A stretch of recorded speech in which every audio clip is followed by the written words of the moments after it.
All right, it worked. So welcome today. We're just missing Daniel Bear. I'm sure he'll be here in the, oh, hold on, shit.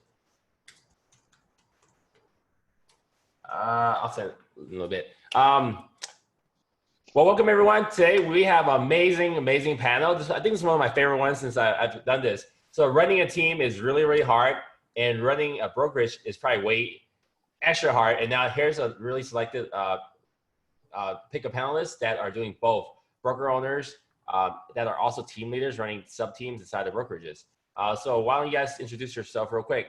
Starting on my screen, I see Jackie at the top left. So Jackie, give it a go.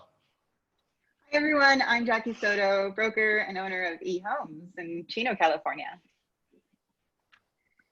Michael, you're to my side, so you go next. Okay, it looks different for me.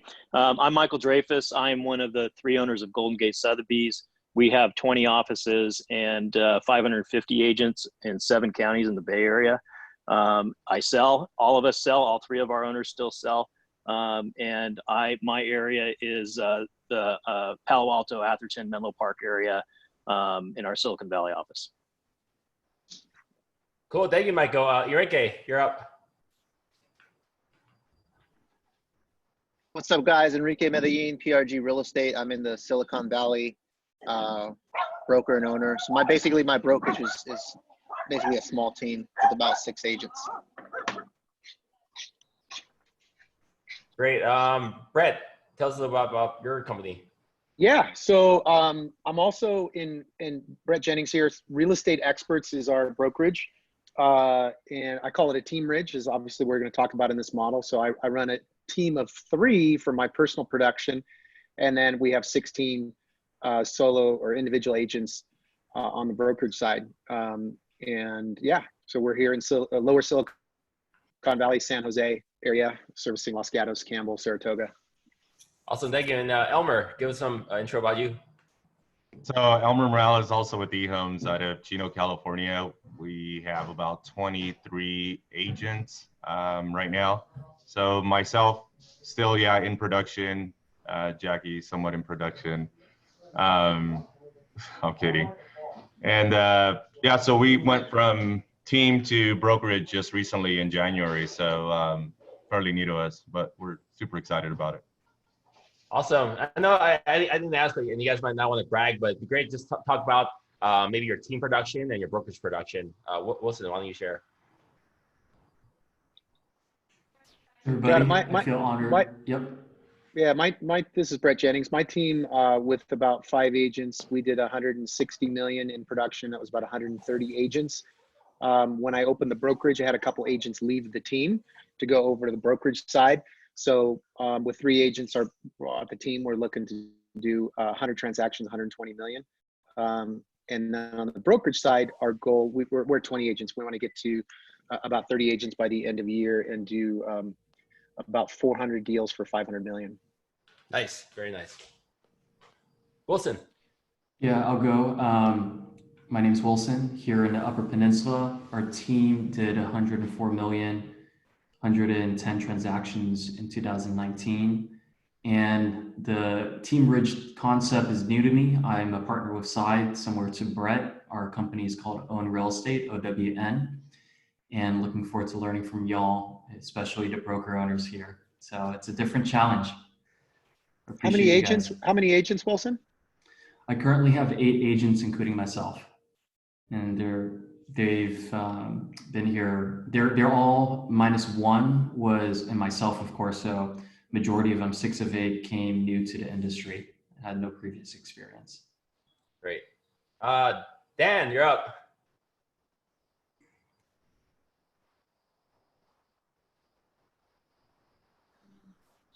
You're on mute, Dan. Yeah, I'm getting it all wrong today, but I found the link, so that's good. Cool. It's good to see. Good to see a lot of you guys here, and Wilson, Brett, Elmer. So anyway, good to meet the rest of you. So we're in San Diego.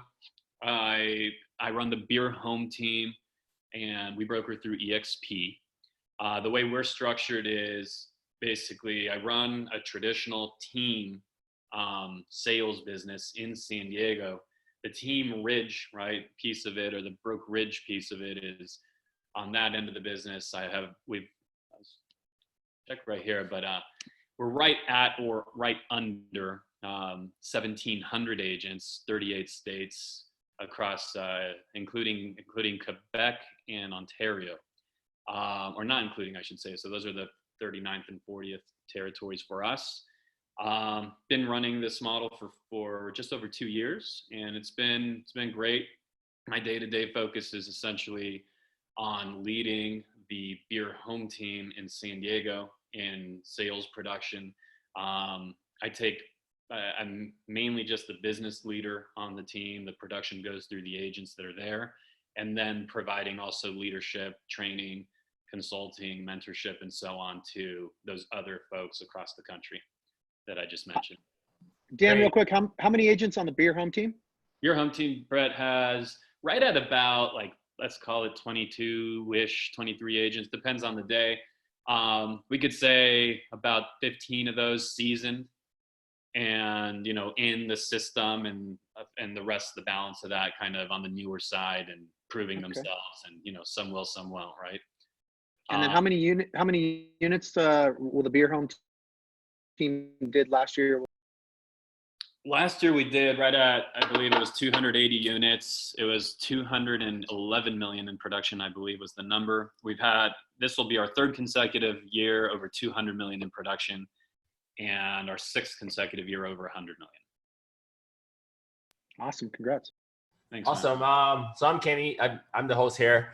I just recently joined ESP 3 months ago. Prior, I was at Climb Real Estate. 2018, I believe we did about 106 million, but also I was running the E team for my office. So there's a huge mix of agents. But last year I kind of moved over into mostly focusing on my core team. I had last April, May, I had about 4 or 5 people on my team total, including myself, with one admin. And I had a couple partner agents I worked with. And then last year we did 66 transactions for $56 million. But now fast forward this March, we have 17 agents, and we're in the process of onboarding 5 this week and 10 more next month. And this will all be team fast at eXp Realty. I'm working on getting my DBA for fast real estate so I can run it more like a brokerage style. So really forward looking to you guys, because I want to actually build a business that you guys have more of, like a brokerage and the team. Cool. Let's start. Brett, you're on my camera right now. Why don't you start talking? I mean, you came up with great questions too. Why don't you lead the way? Yeah, so I mean, I guess how we landed in this model was building the traditional real estate team. We're taught to hire new agents and then bring them up the ranks. And that, what I found, it was a little difficult in our market being a higher price point market because our median home price was over $1 million. Brand new agents I found, because a lot of our people, like our client base, was engineers, in tech, and their expectation, I think, what I come to learn is even if I had a guy who was good at sales, the consumer kind of wanted the person sitting across from them to be at least as smart in real estate as they are in their profession. So our conversion rates were better with more experienced agents. So we pivoted to an emerging talent model, meaning guys who had been in the business a couple of years and had done several deals, and then brought them into our team environment. And those better agents could list and sell. Although on the team I did most of the listings. That model proved to be really good. However, our most talented people inside a team eventually would want to grow out and say, hey, I want to make more.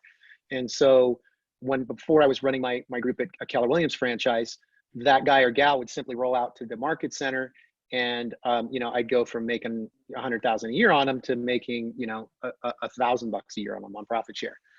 So that was what kind of led me to revisit an independent. I had been an independent brokerage before, but revisit that model, and that's kind of how we're running it now. As far as the team itself runs more like a traditional team in the sense that our splits on the buy side run 60, 50, 40, 60% if it's their sphere, 50% if it's a company generated lead, 40% if it's a company generated lead, and we set the appointment. And on the inside the team on the listing side, it's 55, I'm sorry, 45, 35, 25. So 45% goes to the agent if it's a sphere of influence listing, 35% if it's a company generated opportunity and they set the appointment, and 25% if I'm handing out a listing. So, you know, we for the economics of our model on the brokerage side, everyone's at an 80-20 split until they hit 750,000 in commission, 750 to $1 million. We escalate up to 85 and over $1 million. Has anyone hit the 750 mark? Yeah, no. Last year I had my first agent. She did $1.2 million in GCI on about 52 deals. Yeah, so and that's not a retroactive split, meaning like, so she paid 20% up to 750 on the next tranche. She got 85%. So anyway, so the economics of that model, the way we've set it up is we do charge a transaction fee. We require they use our TCs because we do not want them, you know, we don't want them spending time babysitting deals. So we don't call it transaction coordination. We call it contract to close, right? So they once the agent puts that deal into escrow, they're pretty much hands-free, and that team that runs that contract to close, their compensation, part of it is based on the customer survey at the end. So they're strongly incentivized to deliver a great customer experience. And so consistently, the transaction department is getting 92s, 93s, 94s on the customer or review, or and then on the agents are getting like 90s. The agents are good, but our transaction team is better. So we just let them know, hey, put it in their hands because they're going to do a better job. On the listing side, we do require that they use our listing management and marketing so that they're not out running and putting signs, scheduling inspectors, scheduling, staging, any of that stuff. We charge $15.95 to the agent on that. And our promise is, you know, you land that listing, turn it into the office. We're simply going to call you when it's time to do pricing and just review the marketing copy. So the way our economic model works on the brokerage side, at 28, once we pass 20 agents, the transaction fees from the $695 on the buy side, sell side, and then the $15.95 on listing management, that covers most of our brokerage op. And so we're running, you know, then our 80-20 is more of our net profit. That's the way we've set up the economic model. So as far as recruiting goes, you know, we're doing a content-based recruiting strategy. Let's go around and then let's okay, sure. Really jump on the recruiting. I've heard from Michael before. I mean, it's kind of cool you're on here. Let's talk about your model. You manage over 500 agents and you have a very high performing team. So tell us more about that. So I've been doing this for 30 years and I've been all over the board. I mean, I was solo by myself when I started. I worked for Coldwell Banker for a while. I always had an assistant. I sold in Southern California for 10 years. I came up here in 2000, started over again with my own brokerage, grew that to about 30, 45 agents, and then got so beat up by doing two jobs that I merged with these other Sotheby's and sort of got management help and pushed a lot of it out. And that's how it became so big. My model now is pretty tight. And it's the subject of what I do. I mean, my average price point is $5 million and that doesn't leverage really well. You know, it's really hard to bring people in to, you know, to talk to sellers with $10 million listings and $20 million listings. And I learned that sort of the hard way. My team is tight. I got 4 people. One of them's a real estate agent and I pay them salary. And I like that because I can tell them what to do and they got to do it. And when they leave and go somewhere, they got to tell me where they're going. And it lets me just control a pretty tight ship. We'll do 150 to 200 million on 30-ish transactions. So it's not, you know, I'm not really pounding like you guys. I feel like I am. I don't know how the hell you guys do that. You know, but maybe it's just a bigger demands for some of these bigger houses. So that's our, you know, that's our business. I mean, Golden Gate Sotheby's did $5 billion of sales last year. And the average price point for our agents is, I think it's like $1.2 million or something like that. And we don't see a lot of big teams, to be honest. I mean, we see, you know, partnerships and things like that. And we've sort of tried to encourage them, but we don't see a lot of it developing within our sphere. I feel like instead it's you guys, you know, going out and making your own brokerages and your own teams. It seems to be, the model that works with teams. Ours is a little tighter, and so that's what I'm doing. And, 5 billion. That's pretty awesome. and then I guess, I mean, you real quickly, Tam, it's like, what's the average compensation or splits for like Golden Gate Sotheby's regular agent? We're having the hardest time holding. I mean, we're 80-20 is awesome, by the way. I mean, Compass has been really tough on us, and so we've, you know, Compass came in and made anybody that can fog a mirror a 90% producer. I mean, it was incredible, you know, and they really focused on, you know, the bigger franchises like us and taking our people. And like I talked to a call banker agent recently that had good production. She was around 100 million probably. And they were going to give her a 94% split and $200,000 in perks a year. I mean, and I just looked at her and said, I just don't know how I can pay you to work for me. I mean, it just doesn't make any sense. So we've had a really hard time with that, particularly because we have a franchise fee on top of us too, that we pay to Sotheby's. So, you know, we're averaging about probably 17% splits, somewhere in there. We're very high producing. There's a actually recent article that Mike Del Prete wrote about Compass and their productivity for agents. That Golden Gate Sotheby's was one of the highest production per agent firms in the country. Does so 17% include their franchise or not include their franchise? Pardon me? Does the 17% include their franchise fee in it? No, it does not include the franchise fee. Yeah. Okay, so probably a lot of agents are truly at like maybe 75-25 closer. To right. Right. And our good ones are up there. Our good ones are 15, you know, and the franchise fee. So, yeah. Now, and that 15 includes, so the net to the agent after they've paid Golden Gate and the Sotheby's franchise fee for your top people, they're at 85-15, or they're at 79-21. After they pay the franchise fee, which we participate in because it comes off the top, so it's not really 6%. It's probably more like 4, depending on what your production is. So they would be closer to 18, 17, depending upon where they are.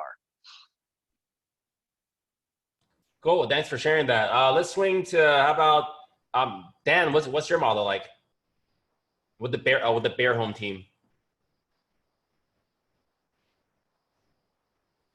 You're on mute. I keep doing that. So the core team model, Kenny, is it is very, very built out in terms of tons of support. Here, basically, look, here's how you can have a team, right? Like, or any of this. At the end of the day, every one of us has 100 pennies to play with for every dollar. That's just the way it works. And so the key is you could have high support, high split. You could have less that you can do because you're collecting less money. So therefore you can provide less. Where we see people get in trouble, I think, is where we try to have high support, low split. Where's the money? So in our case, it is, we have our agents can do both sides of the transaction. Okay, we have our transaction management department all in-house, listing management department in-house, our marketing coordinator, our videographer, our inside sales are all in-house. We don't outsource any of that to the Philippines. We have one assistant to the transaction, to the operations team, which consists of our listing and transaction management. They have their own in-house assistants. They do have an overseas VA, but that's just like really clerical support. But our inside sales are in-house, our showing agents, the whole deal. Sales manager, et cetera. As far as, are you asking about team splits, or what are you asking for specifically, Kenny? Yeah, team splits, and then the non-team members at the Bear Home team splits. Are there non-team members that are part of Bear Home? I know Bear Home team is just like a DBA, front consumer. Yeah. So I'll get there. So ours are, depending on where the business is going to come from. So it can come from one of three places. If it's coming from their sphere of influence, after they've been with us for 3 years, that can bump to 77%. On company generated business, on the buy side, it is 35%, list side 20%.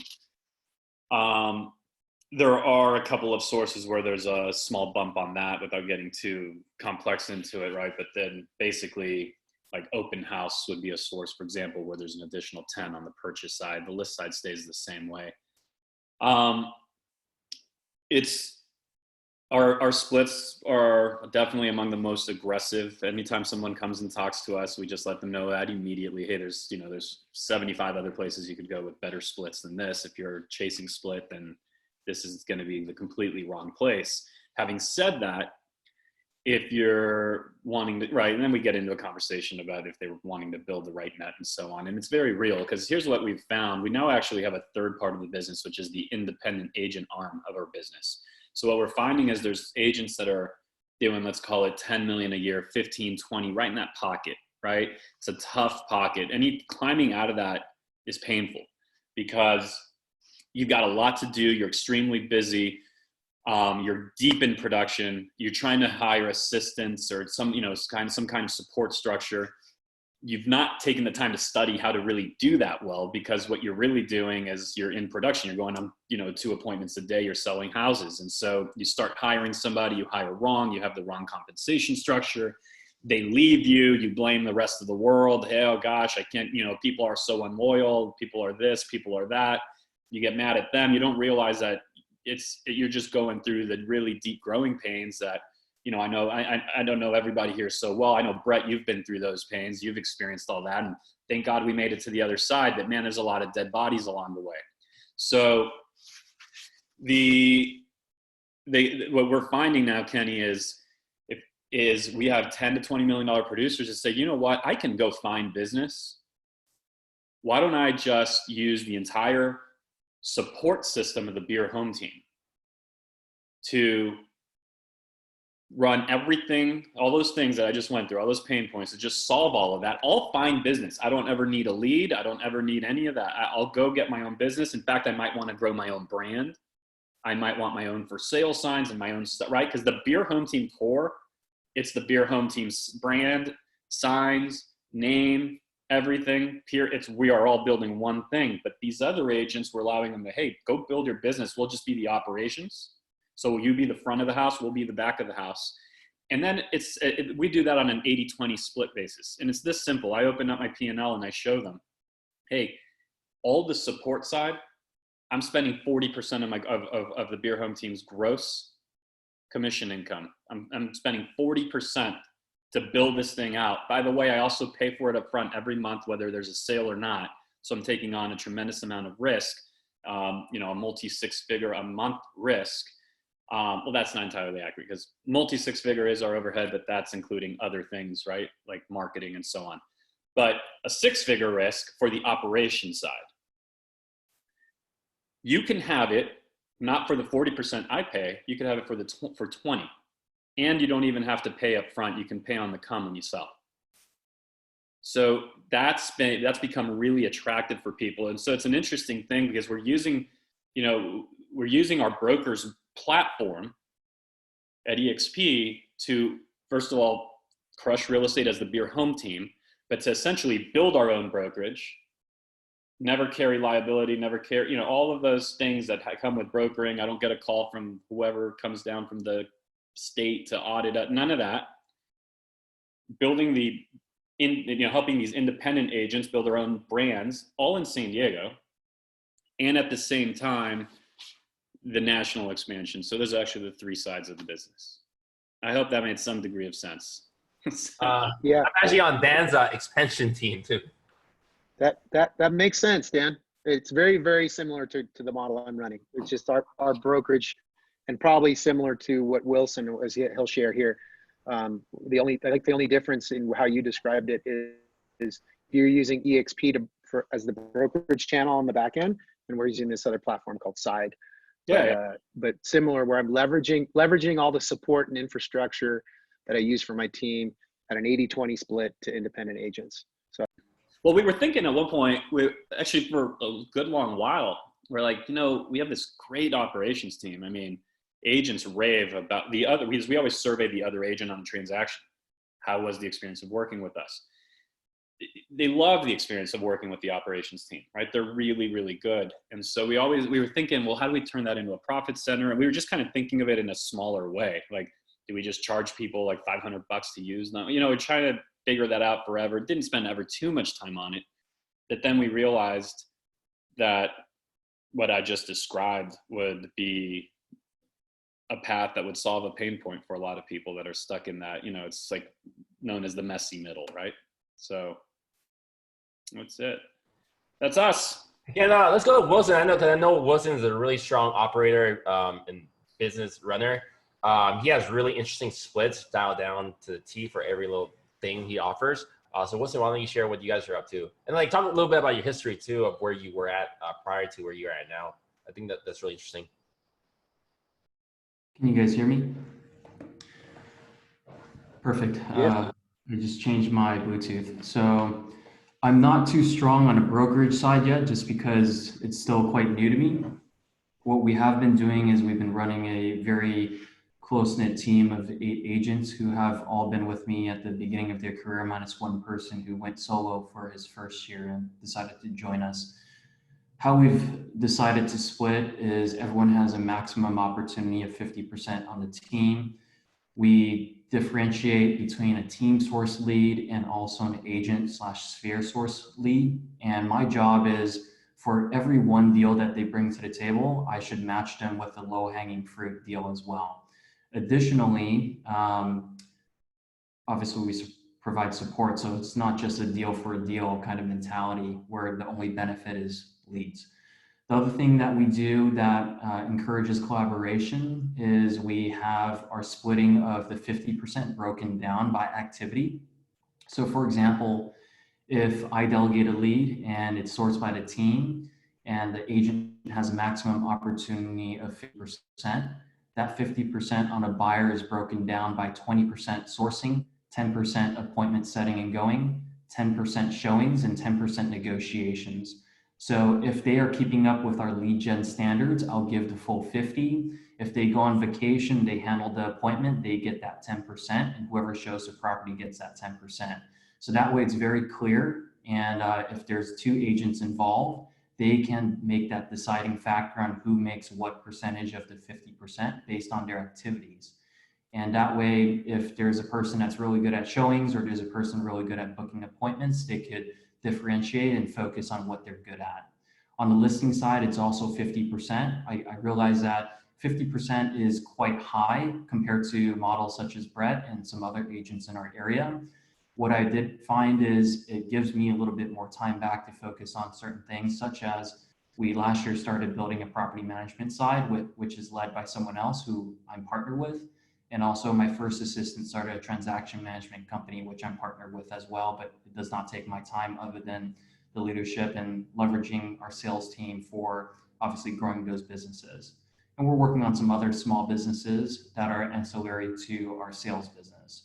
What I do realize, some of the best people that I follow, one of them being Ben Kenny, what he does really well, which he models off of Gary Keller, is once you have a big audience and you're providing value, it's about how can you provide value and monetize that. And they've all done some pretty amazing things.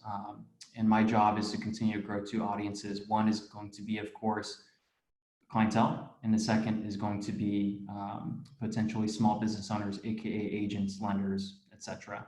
So those are just some thoughts that I have, and hopefully that makes sense. Cool, thanks, Wilson. Let's go to, I'll show you guys something real quick. Let's go to Elmer. So Elmer, I've known for a while. Elmer is huge on Zillow, has a part of their iBuyer program, and partner with Jackie over there. They do a ton of business in the Chino, SoCal area. So Elmer, you're up. Or Jackie, both. Jackie, I'll let Elmer. Okay. I was going to say I'll let Elmer talk splits, but I will go into how impressed I am with Brett. Your structure is so dynamic and you knew every single number. I'm so impressed with that. That's all I want to say on Brett. Yeah, I'm glad I have to follow that up, Brett. Thanks. I appreciate that, buddy. Well, I'm sorry. I kind of cheated a little bit because when we were getting ready for this panel, I was asking Kenny. I'm like, hey, Kenny, like, is there structure? Like, what do we want to talk about? Here's a few things, maybe. Brett, you're cutting out where you're at. I don't know if it's just me, but you're cutting out there. I also will just touch on how we're hybrid. We're hybrid, and the reason that we started was just to improve. Is he, Brett? Okay. I think you can keep going, Jackie. I got a slow connection. You can. Elmer, just take it away. Okay. So we do run like a hybrid model. So we're hyper focused on online leads. And when we first started, well, we were obviously just a team. So everything was like on a 50-50 split. But when we started losing agents, we quickly realized that we could run a combination of the two things where we can hand off leads to agents, and those leads always be paid out at a 50% split and that could be to anybody in the office. So although we were running a split a team, it was more like a Teamridge because people would come on and they'd say, hey, I think we could we can generate our own business. We're not necessarily sure we want to take any of the team's leads. And we were okay with that. They just wanted some structure and they wanted to take advantage of everything that we had in place as far as automation, because we're pretty well known for managing online business. And, just like most agents, they sometimes they'll struggle for a month or two. And then at those times they wanted to get plugged back into our business and take leads on. So those leads will never change. The split on those leads will always remain the same. It's 50-50 across the board, and then less transaction fees and other small fees that we have in the office. And as far as their own lead generated business, those splits can vary anywhere from 60% all the way up to 85%. And that's all based on performance. So any self-generated leads, obviously they're making more money on. So obviously the first concern that everybody brings up when you're running a model like that is, well, how do you know that your leads are being taken care of just like they would take care of their own leads? And it all comes down to accountability. So every week we have people that are on rotation and then you're off rotation.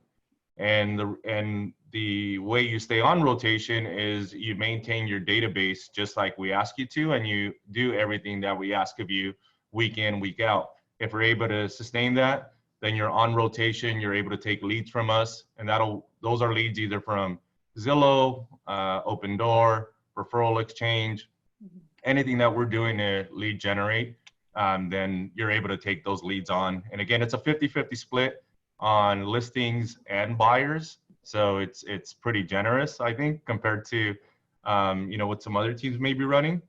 But we don't have a lot of turnover. And, as an office, our goal is to partner up with as many lead sources as we possibly can, bring in as many leads, make sure we're maintaining our conversion rate, because that's what every company is watching now, right? So when you're running like a flex program with Zillow, as you guys already know, you have to maintain anywhere from a 5 to 10% conversion rate. So we're big on that. We track all of our numbers. We track all the agents' conversion rates. They know where they're at. There's a weekly coaching on that. So there's a lot of value in being part of the brokerage, and not just leads, but also accountability, which is what we're huge on. Jackie, anything to share on top of that? Yeah, I'll went to the brokerage side. So you touched a lot on the team model, the team lead model. But I just want to say that we just realized that agents were a lot more dynamic than just a solo agent or just a team player, a buyer's agent or a listing agent. We wanted to give everyone the opportunity to kind of just move around and pivot where they feel they would provide the best service.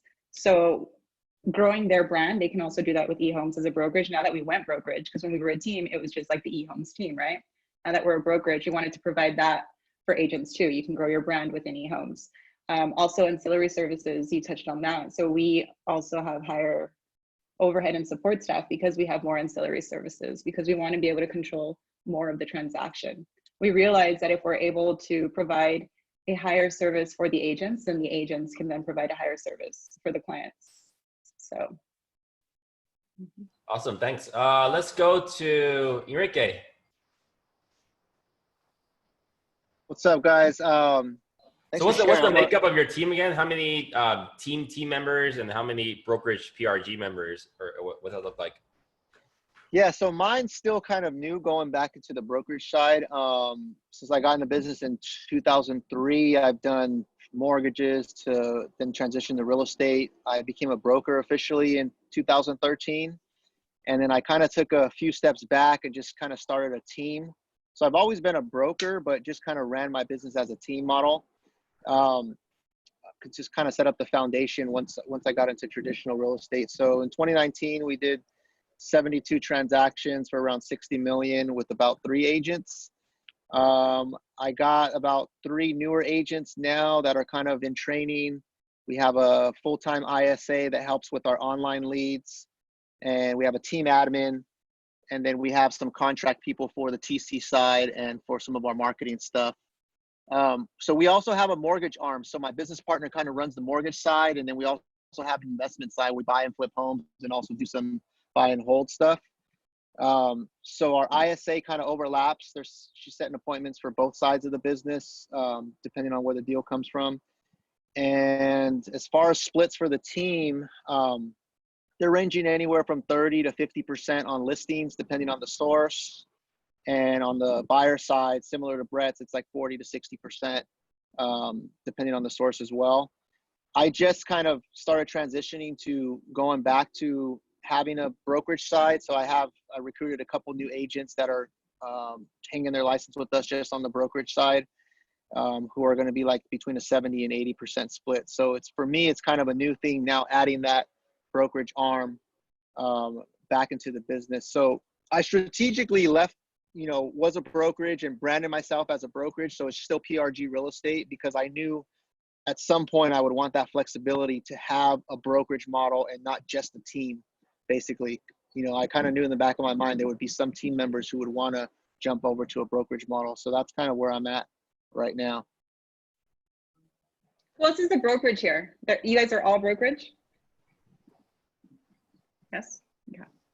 I think, Brett's powered by side brokerage, Wilson's powered by side brokerage, ENRIQUE is a broker. I think only me, Dan is powered by EXP brokerage, so am I, and Michael is a broker owner. Yeah. I guess I'll go. So I have only really ran a team before. At Climb Real Estate, I kind of ran their E-team, and during my stint there, like a good 5 years, I brought in a little over 65 agents to that company. So I have kind of knack for recruiting and attracting talent. And then when Climb shut down or got merged into Coldwell Banker 3 months ago, I decided to make the move to EXP.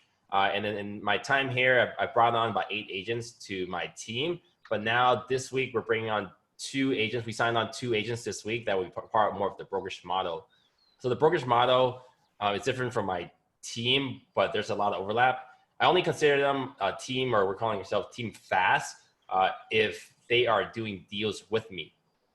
And then the people I'm bringing on, and we actually can't even name ourselves Team Fast. I got EXP reached out to me and said, you can't do Team Fast. So I applied to LegalZoom to officially change my name to Kenny Trung Fast. So that should be done in 6 weeks. Then I can legally be Team Fast. Anyway, with that said, we're launching a DBA, almost done filing. I filed in the wrong county or wasn't aware of it, for Fast Real Estate. So Fast Real Estate powered by EXP is going to be my brokerage name. And then through that, we're bringing on people at about 75 to 80% split.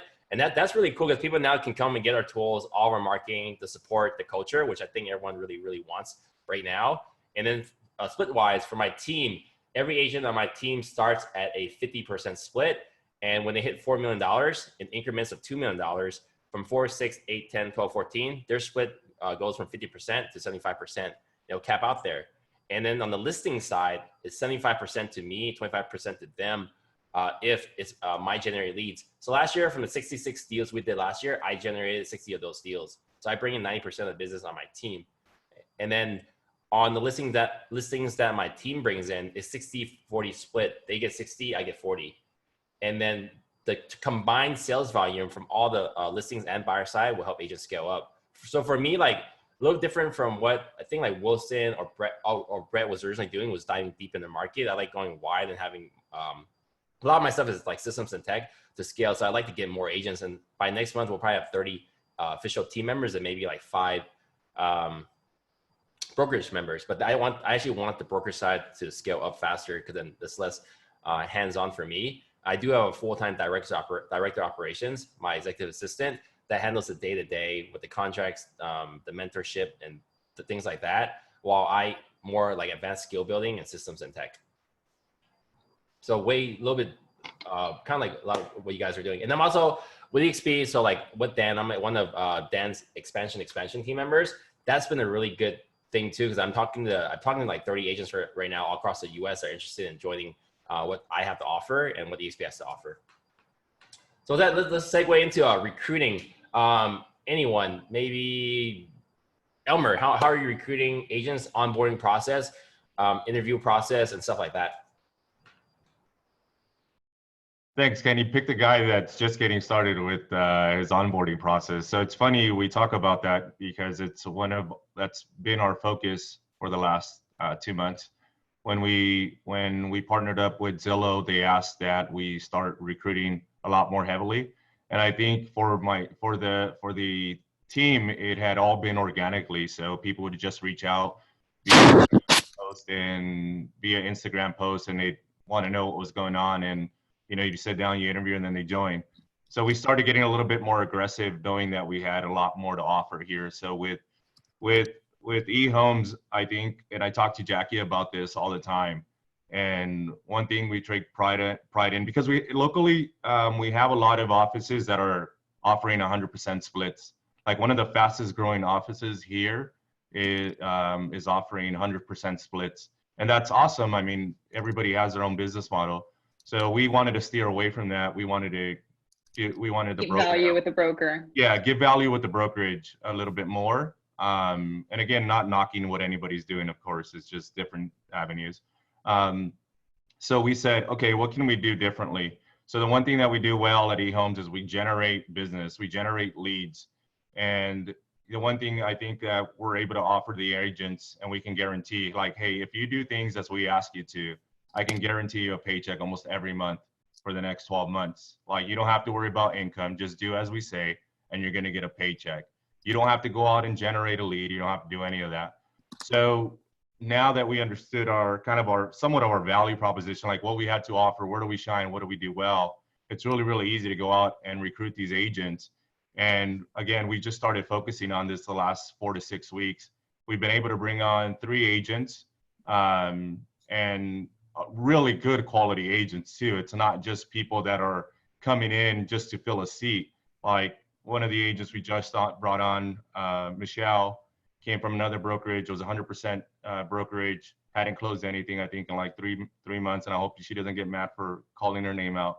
But she'd been on our Zillow program for 1 week and already opened her first escrow. So it just goes back to, on what I just discussed is we can guarantee a paycheck. You can build your own business. You can build your own company. So the value prop is not just giving leads, it's creating consistency for the agent. And every agent, they know that business is not linear. So earlier he talked about how you can go a month or 2 without a deal, some agents, right? We can supplement when you need the supplementation. Or if you're a brand new agent, we can kickstart your career. Everybody needs a kickstart every now and then. And just like Sylvia, she's a brand new agent. 1 week on lead rotation, she already has a buyer and a listing contract signed. Yeah, so there's go ahead, Brett. No, I was just saying it's very similar to our model when you talked about like what's the value, because one of the questions that came up in the Q&A was, how in these environments where you either have companies that are doing capping models like KW or 100% splits, how do you recruit to that? And it really is about building the value. Daniel Beer talked about his back office and offering that out to people. Ours is, our narrative, or how we articulate that is, this is the same systems, leads, culture and support that we've used to grow a team from 10 to 160 million. So you can come in and leverage all those same resources. So we on our recruiting, we're doing like Daniel and Kenny, a content-based recruiting strategy, just trying to get like conversation and training out there in front of people that we're doing. We publicly made available in our market, like pretty much all the training that we do, and targeted that to our agent base that, our target audience is between 5 and 15 million in production, because we know predictably those are, like Daniel Beer said, those guys in the messy middle, they're good agents. They can't do the business operations. you know, or hire people. They have, and they've struggled with it. And this is kind of a plug and play environment. And consistently, we see that we can take those guys and gals and double or triple their business in 12 to 18 months. And so that's, you know, it's the formula we call it is class: culture, leads, accountability, systems, and support. Those are the 4 things that we, is that 4 or 5? 4. 5 things we offer. Wait, 5. Anyway, that was just so we're doing something similar to what you guys are doing on that value proposition. Well, let's swing all the way to Michael. So Michael, as a broker owner, what are you doing to consistently attract or keep and retain talent? That's you not guys paying out bonuses. Yeah, I mean, you guys are actually amazing, all of you. I mean, it's really fun to listen to this for me because, you know, I'm more of the old school, you know, traditional real estate, and I can tell you what the battle that's being fought there is lead origination. So, and you guys are talking about a split of where you originate the leads or where you bring in people that originate their own leads. A lot of brokerages wish that they never let that get away, that, you know, they don't like the fact that the agents control the leads and then control the business and then control the splits and the split demand. So I would caution you all to be a little careful about how far you get into that side, because that's the side that's tough.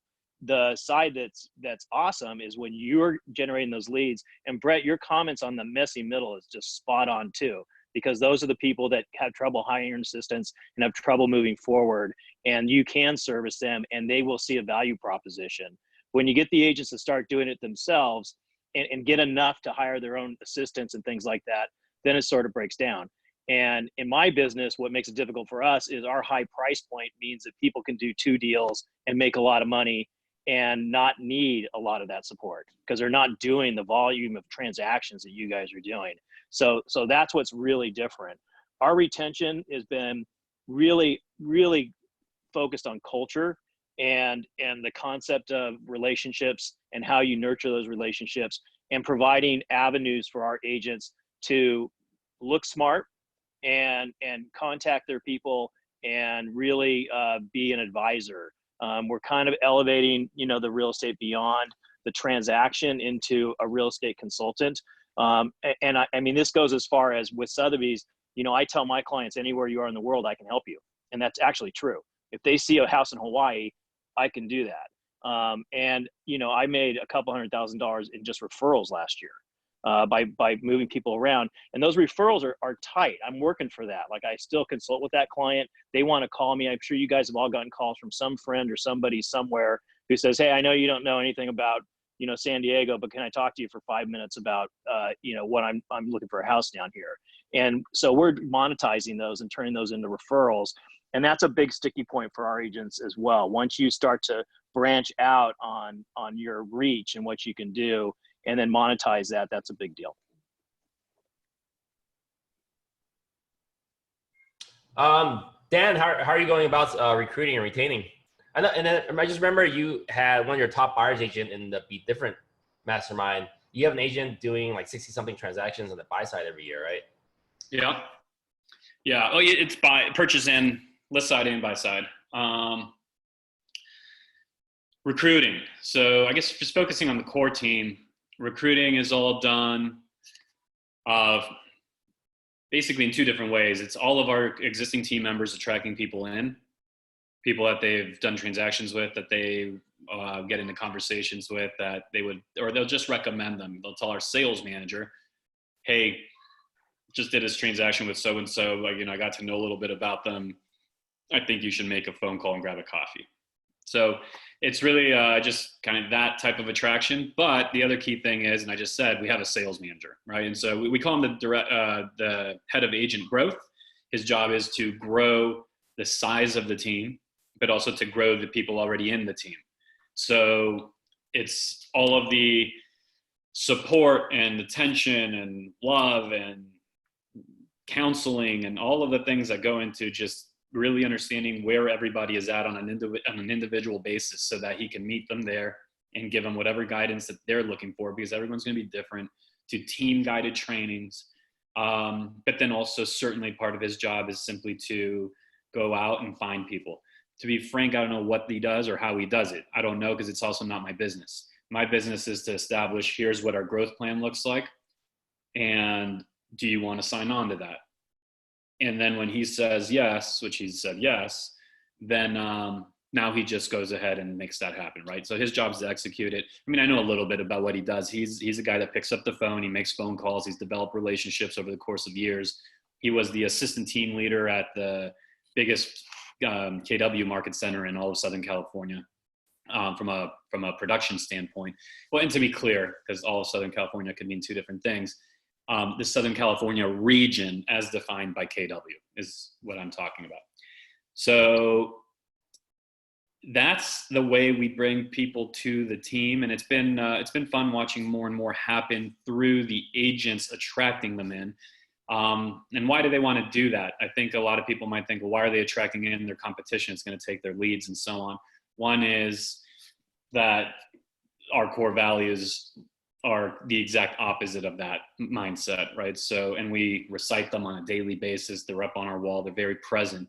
The other is they also, and this is really the brilliant thing about the model that we've chosen, is that in bringing somebody into the team, they're actually taking care of themselves, because by bringing them in, they're going to see income from that person's sales in two different ways. One is on the beer home team. The beer home team will pay them. How? If you, Kenny, were on our team and you brought an agent into the team, we're going to pay you $35,000 for that agent if that agent produces $75,000 take-home money. Why? Because an agent that produces $75,000 of take-home money, that's an agent that, sure, they need to grow, and there's a lot of there's a lot of agents on team doing far better than that, but there's someone that's showing promise. Secondly, that $35,000 is going to be paid over 6 years. So for every year that you, Kenny, are still on the team and that agent is still on the team. Well, so when you amortize out that $35,000 by 6 years of both of them still being present and producing, and we haven't asked them to leave, that means that we like them, right? That means they're productive. So that's our internal recruiting system. How am I bringing agents to the team? That's how we're bringing them to the team. Outside of that, I have things that I'm doing on a separate basis to bring people to my national team. And that's basically, I won't go into all the details unless you ask for it, because I could go on forever.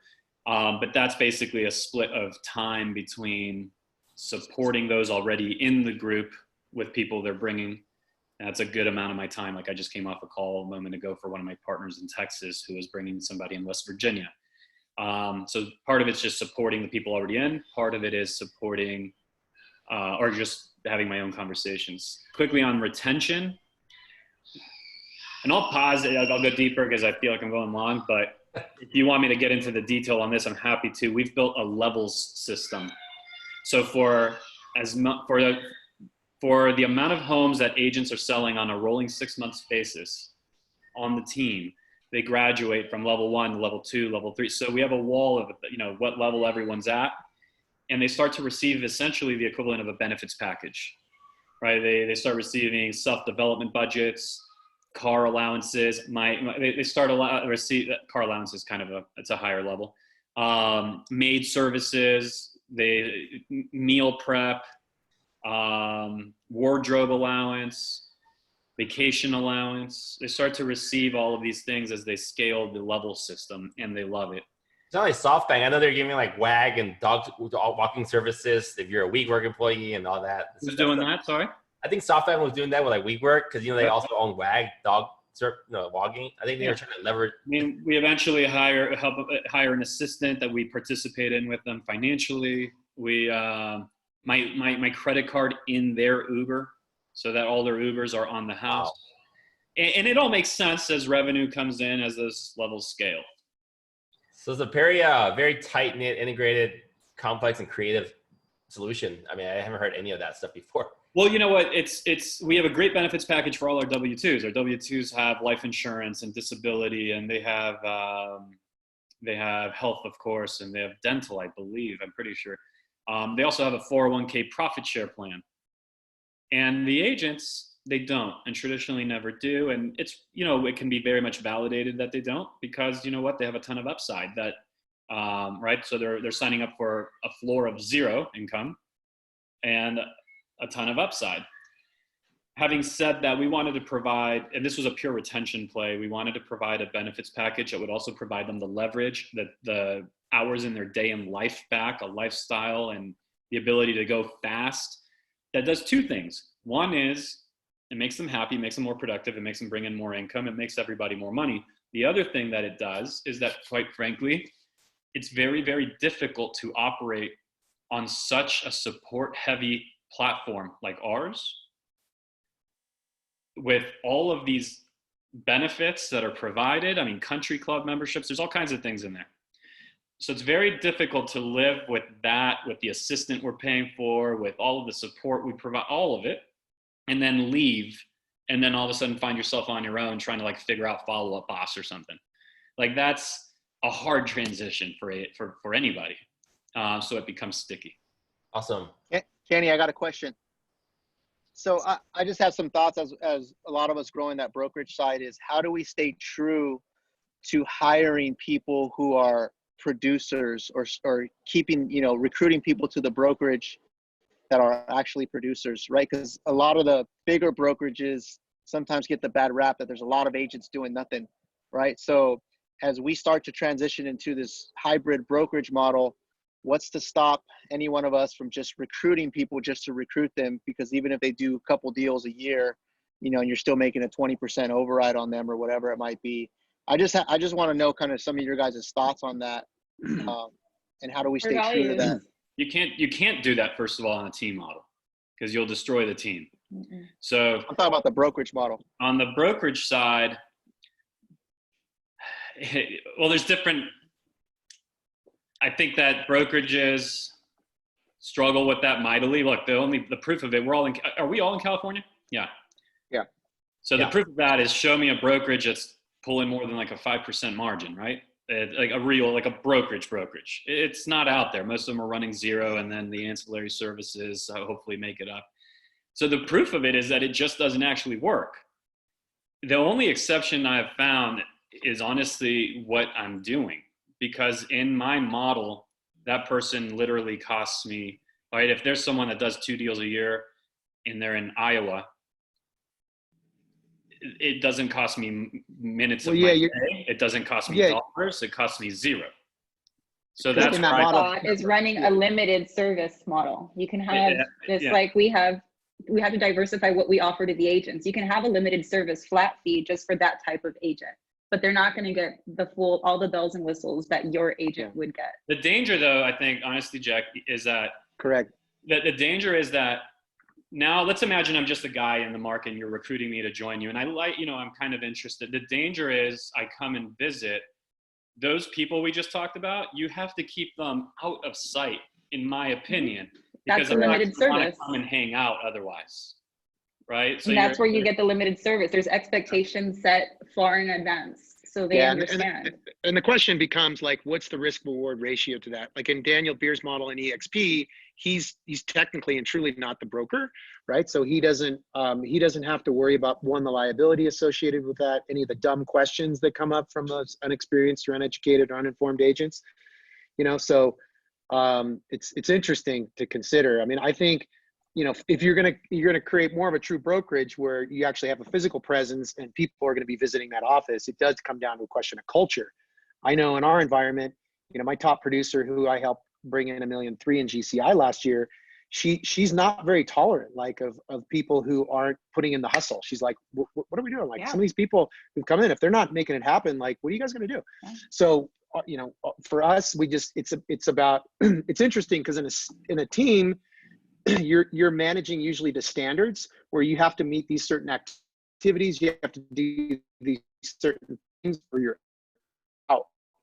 On the brokerage side, you can't manage the standards because it becomes such a hard culture that, you know, if you're bringing additional agents that could be good producers, that much structure. They like a little bit of accountability, but not that much structure. So we've inside.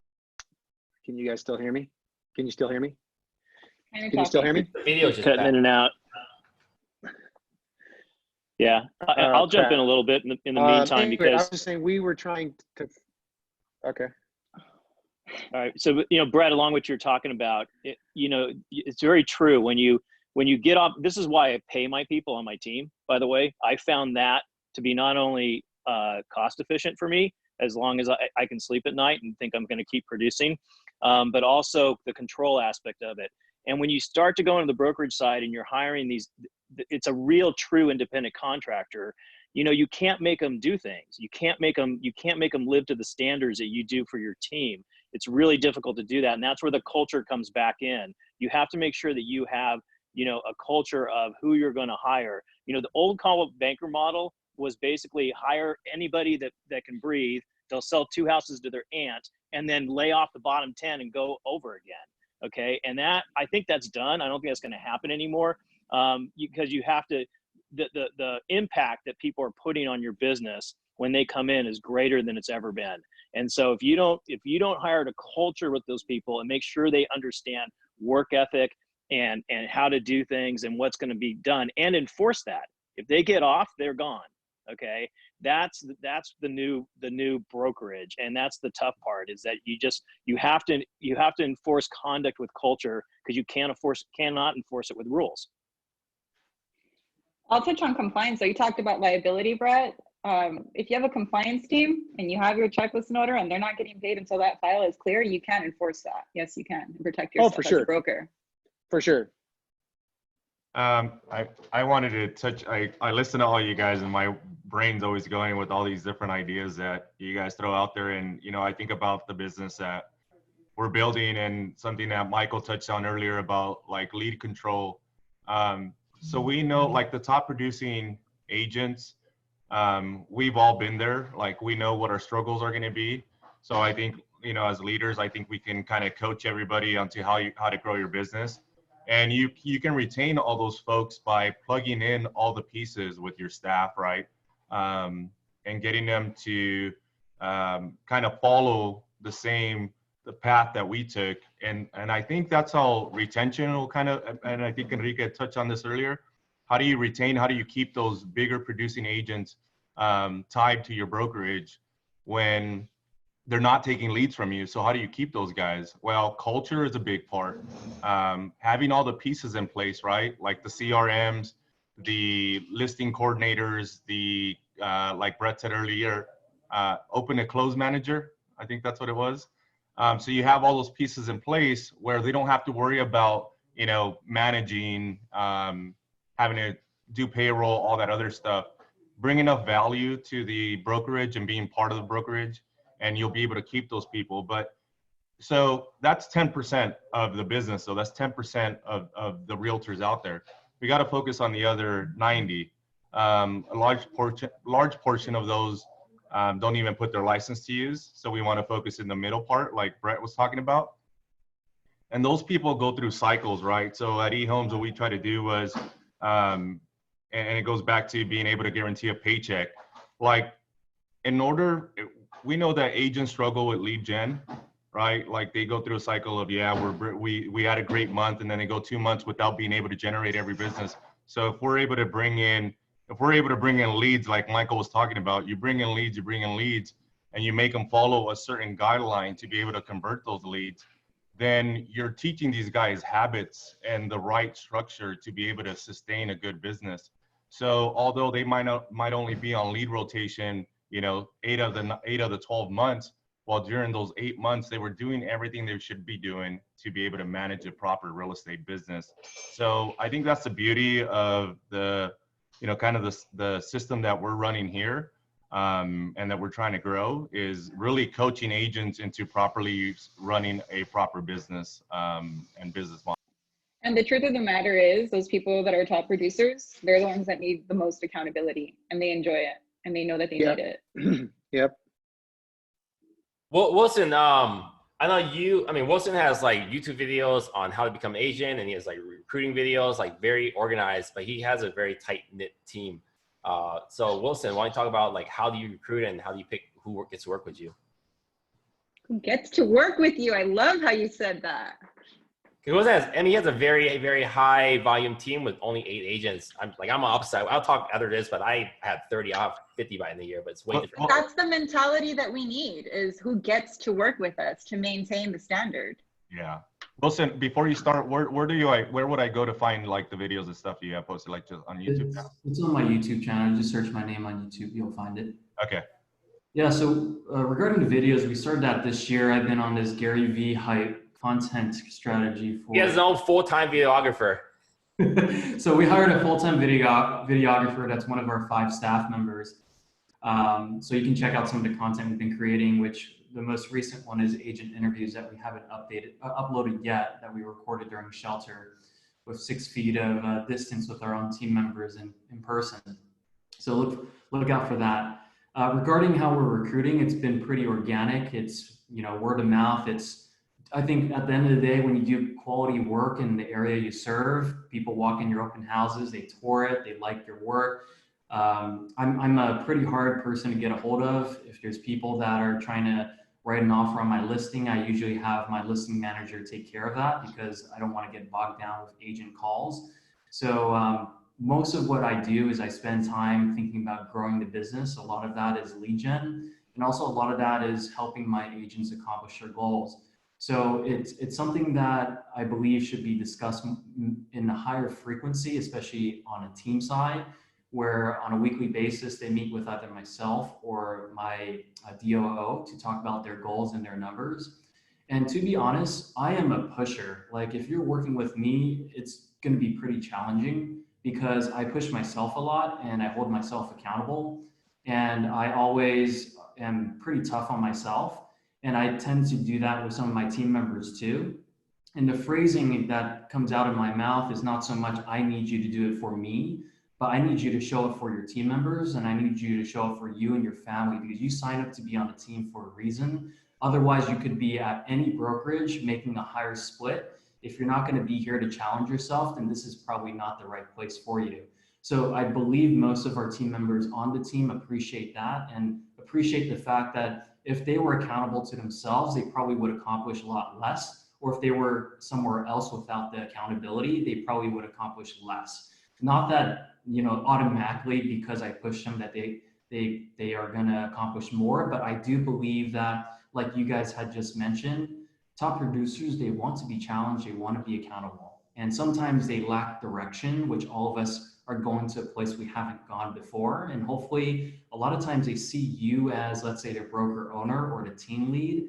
They aspire to have something that you have, whether it's a team that you built or whether it's the income that you've generated or the amount of families you serve over that year or the way that you conduct business. So for us, it's how can I incrementally increase my dollar per hour without working more, and how can I compound my actions today so my life is easier, my business is easier, even if I'm an agent on a team where I can spend less time, spend more with family, go on more vacation, and have a running business on Wilson's team, but also not commit more time in the future.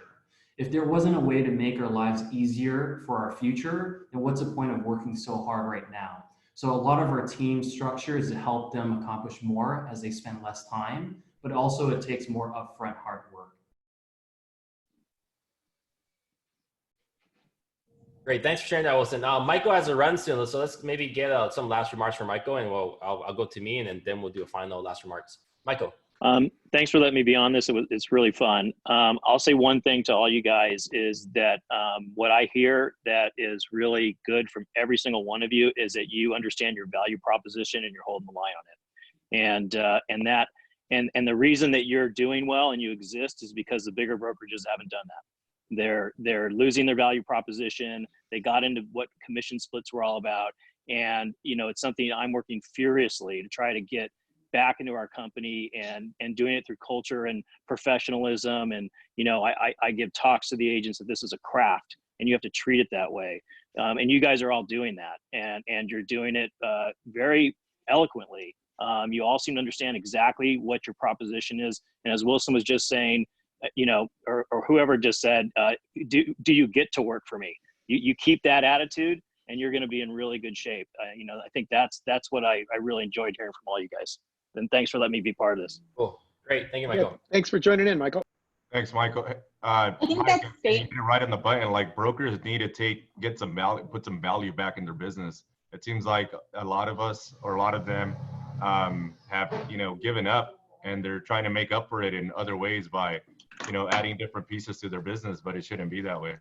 Yeah. Yeah, you know, it kind of fell apart in the old days with Remax when it was like, be your own business, be your own person. We'll just give you this limited services. But nobody replaced that. Nobody like you guys in the old days of the associations used to do so much more training and stuff than they do now. And the bigger brokerages took that away, and then they abdicated it. And so now you guys are filling that niche. You're coming in and you're teaching people how to do this. And you're also, you know, really supporting them in ways that they can't get from the, you know, big box things. So keep that up, and you're going to be fine. Thank you, Michael. Hey, Michael. Thanks, guys. I just want to touch on that statement. So that statement is so powerful because they get to work with us. If they have that mentality, then that means they have gratitude, and gratitude is, I'm assuming, one of all of your core values, just like it is ours. Definitely. Let's wrap this up. I mean, so for me, I think we were talking about like earlier recruiting and retaining. So for me, my specialty is marketing and systems and branding, all that stuff. So for me, I've been able to I've had 15 appointments this month, last month, which is pretty crazy. So like for me, I'm purposely bringing people on and tell them, hey, I'm gonna help you build your brand, your unique look, your thing. I'm only here to back you up with the systems and tools. And like we're big on social media, so we're trying to build out little mini influencers all across our team. So like this week, there's gonna be a big announcement, but we brought on something really great in our area. So like, I don't want the agents to use my brand. I just want them to use it to help support them, but I don't want them to promote necessarily my brand. I think because of that, the agents on my team are able to attract a lot of other agents because they're in the marketplace right now, seeing what are the unique things that my agents are doing. And then right now, the interview or recruiting process is pretty much the same every time.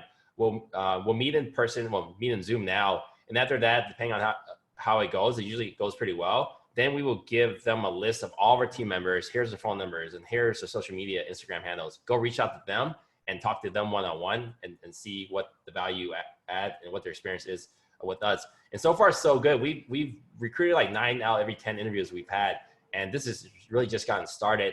Because with ESP now, opposite what you guys were talking about earlier, like ESP, like I don't mind scaling and bringing on, because for me, being powered and brokered by ESP, I have no liability. These people come to my brokerage.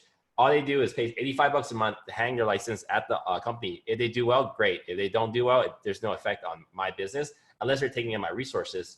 But so far, so good. So now we're building out that side. I feel very comfortable bringing in more talent and helping people grow more of their own unique individual brands in my marketplace. Hey, Kenny, can I and forgive me guys if there's a whole lot of noise in the background. There's like construction going on at the office right now since nobody's here. We took advantage.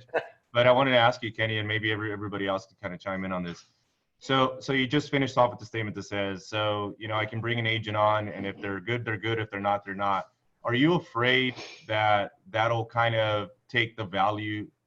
And maybe I don't know if you've given it any thought, but do you think about what you know, how much value you might lose in bringing in people like that? And I think we might have touched on this earlier. Yeah, we do strongly think about that. So right now, like mostly the traction is because of this type of thing we do. I don't think people are not going to reach out to me if they're watching this and they don't operate or want to work the way we do with that level of accountability and systems and tools. So like for now, we've had, I can say in my last existing 17 members I've had right here since last December, I've had 0 turnover on agents to other brokerages. And then and like the way I've always brought on agents is people watch my social, like I post stupid things on social media all the time. That's kind of my branding. And people, if they like that, then they reach out to me. So like we're using like a very forward-facing culture, and we're putting ourselves out there. Like this is what we do. If you like what we do, then talk to us. And this is something. So we haven't really attracted non-culture fits yet. And all the interviews, like I feel very, very confident that do well. Like we had a Zoom team meeting call on Tuesday, and I was looking at the panels like this, right? There's 9 people on our call, and we speak 7 different languages. Like it's kind of crazy how like diverse and like different we are. And I think that's also a big driver of the talent that we're bringing on. Like people want a fun, collaborative, tech forward, social media, influential branding environment. versus the other teams in my marketplace. And like, no, we're growing at a way different level. That's why we're scaling. We're using social media to do that versus like really structured day-to-day high, this is just a way of, I'm doing it a little bit different because that's the only way I know how to do it. Well, let's, I mean, this is the longest one I've been on, but we have so much to talk about. This is awesome, guys. And I mean, this was so cool. We actually have next Monday with a different cast. Like I've learned so much from this about how you guys operate your business. Any last remarks from anyone? Let's just go one at a time, and then we'll cut off around 12:30. I learned a lot on this panel today, so I really appreciate everyone's input. It's good to hear how people are. There's different tweaks on the model that we're. Are you guys in for another Zoom call? It doesn't have to be on Facebook, but I think we should all do another Zoom call. We could. Okay, cool. I'll email you guys. I'm down. Jackie, some last remarks. I have one. I think this is the best one you've done, though, Kenny. Not just because I on it and said 3 words. Really try to cut down on these things because I've done like 18 of them so far, and then now like I'm not doing these unless we pick a really unique, interesting topic. Otherwise, it's just, what are you doing? What are you doing? Tell me more about your virtual tours. No. You know what would be really cool? I'll leave you with this. Is I want to hear from agents like what attracts them to work for a team. That's what I want to hear from buyers agents. Let's do a webinar where we all pick one of our team members. And do a talk. Yeah, I think that would be awesome, great. Right? Yeah, they would love that. Them. I'm gonna make sure they say some bad things. I'll just say that, this has been really great. It's good to see some old friends, and then everybody on the call, including those of you I didn't know so well, I know of and I've admired from afar. So it's cool to be here and to be able to just do this. And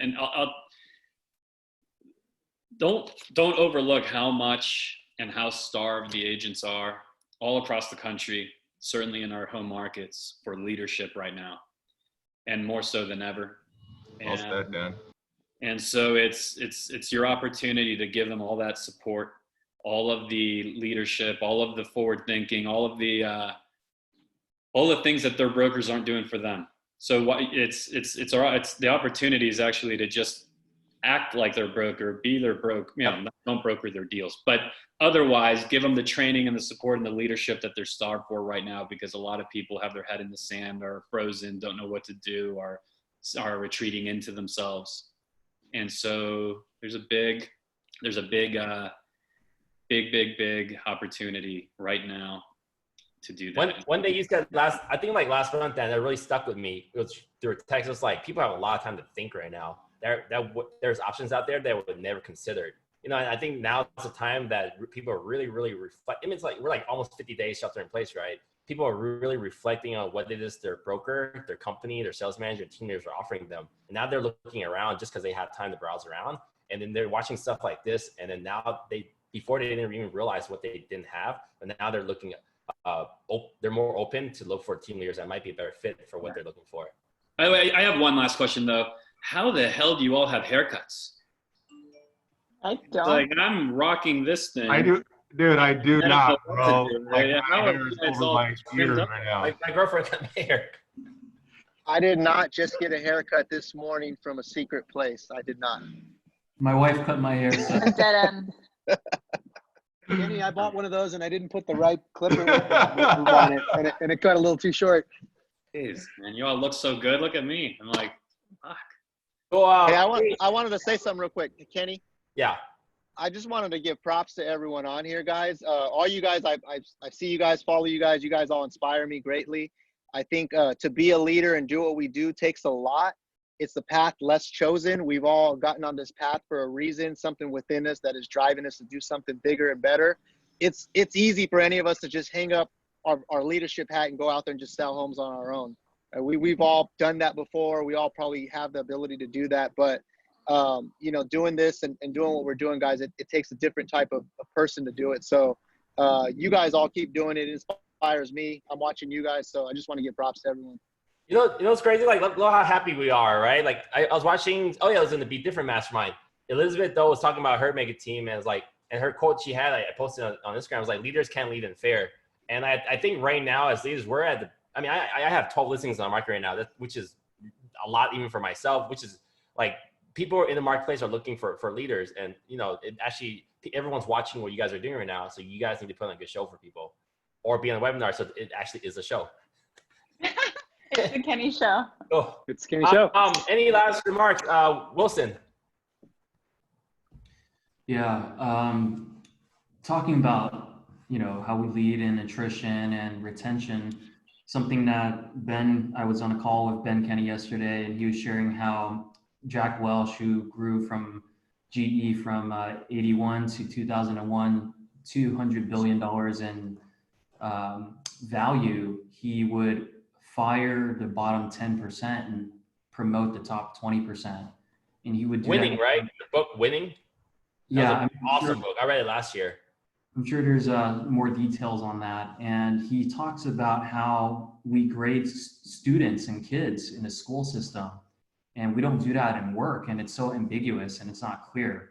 And rather, I know agents, they're 1099, but what if we gave them clarity on exactly what we had expectations for other than values, core values, our culture, our standards? How can we measure their productivity?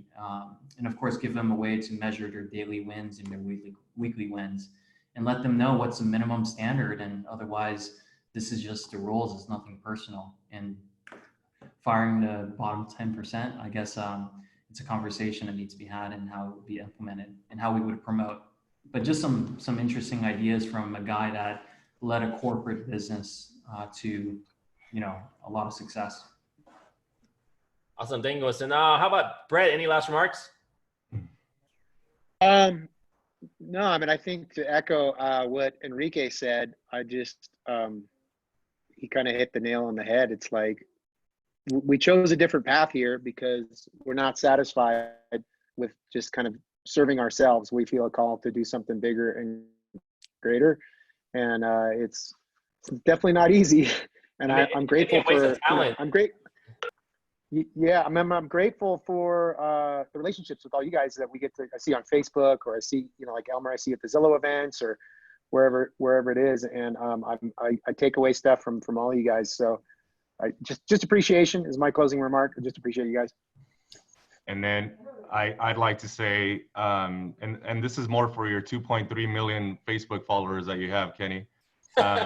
You know, the one thing I think everybody in this on this webinar live Facebook, the one thing I think we've all realized, and we're all really good at as taking the leadership role, is we're all willing to admit when you know, when we need to grow. We've realized that, you know, like Elmer Morales in 2018 is not the same Elmer Morales that I am now. Like I had to take coaching, I had to read books, I had to listen to YouTube videos, got to go sit in on Kenny's webinars to figure out what everybody else is doing. And so I follow all of you guys. Like, you don't know it, but I'm on your Zillow profiles all the time. Like, what are they doing? How many deals are they closing?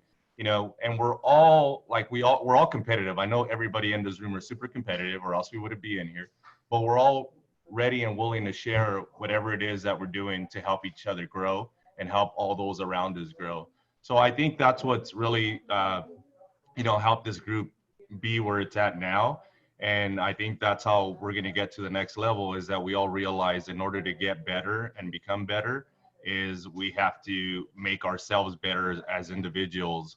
And that's how we lead the way, understanding that that's part of the process. Awesome. Thanks for sharing that. So let's wrap this up. For real, everyone pick one of your agents, and then we'll get them on the webinar together and we'll grow them. I think that would be a very fun, interesting panel. It's like a Survivor. Anyways, yeah, like, see who was telling the truth. Anyways, I mean, cool. Well, thank you for everyone joining us today. We'll actually be back next week, next Monday, with a really awesome cast too. Same topic. Head up our shows at Palisade in San Diego, Joseph Maxese, Bishi for Properties, St. Louis, myself, Mark Choi at Con Real Estate, now High Note, Nicole Lopez at True Houston, Tania Argoa at Big Block Realty. So it'll be interesting to see how the business models is like. And since this is a Teamridge model, if you're interested in joining one of our brokerages or teams, I dropped the email address is in there for private, confidential interview. Free to hit any one of these people. We'd love to have you if you're any good. If you're not, we'll see you soon. All right. Bye, guys. Have a great one, guys. All right.